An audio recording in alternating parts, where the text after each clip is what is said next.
Viktorandleg fræði, 19. kafli, iðrun og fyrirgefning. Eftir því sem hinn vaknaði öðlast meiri andlegan þroska sem á hækkandi meðvitund, munu hugsanir hans, orð og gjörðir breytast sem á viðhorf hans til sjálfsins, til annara og lífsins. Þetta eru merki framfarir í andlegu opnuninni. Viðkomandi öðlast meiri kærleika til fólks sem á samkennd og umburðarlyndi til annara. Hann öðlast dýpri og betri skilning á mannfólkinu og hegðun þess og byrjar að skynja annað fólk mun betur, hegðun þess, orð og gjörðir. Þannig öðlast hann mikið umburðarlyndi og fær löngun til að hjálpa fólki áfram sinn veg. Allt þetta er eðlilegt og ber vott að árangur hafi náðst sem á framfarir í opnuninni. Viðkomandi hættir með öllu að vera neikvæður og illgjarn út í annað fólk og vonska, reiði og hatur mun fjara út og í stað þess kemur inn kærleikur og samkennd sem á löngun til að hjálpa. Þegar hér er komið geta farið að koma upp minningar og fortíð atburði sem gerðust fyrir hinna andlegu opnun. Minningar hluti og atburði þar sem hinn vaknaði var erfiður og eða illgjarn við náungan. Þegar hér er komið í opnuninni geta slíkar hugsanir og minningar skapa mikið samviskubit og eftirsjá að hafa komið svona fram. Þetta getur átt við nánustu fjölskyldu, ættingja, vini, kunningja, vinnufélaga og fólk og einstaklinga sem hann hefur hitt og umgengst á lífsleiðinni. Oft getur komið upp nístandi samviskubit yfir orðum sem sögð hafa verið sem á gjörðum.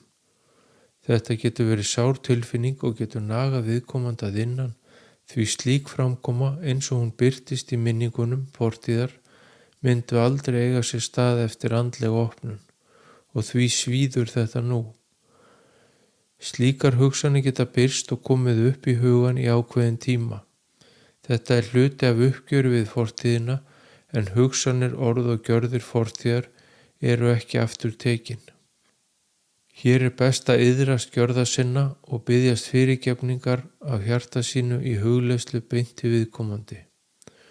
Oft að ræða fólk og eða einstaklinga sem horfnir eru úr lífi viðkomandi og þá er hægt að biðjast fyrirgefningar í hugleiðslu.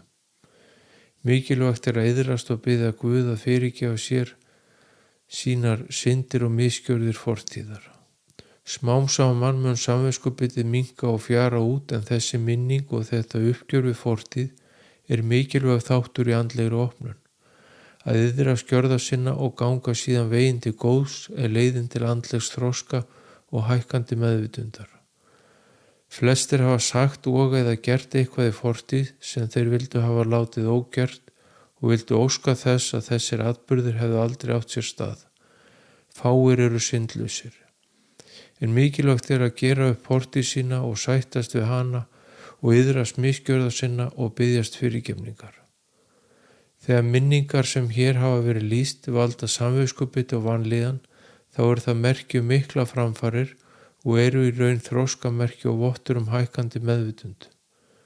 Viðhorf og sýnin til lífsins og annara hafa breyst til góðs og afar ólíklegt að viðkomandi hafi slíka framkomu aftur síðar meir.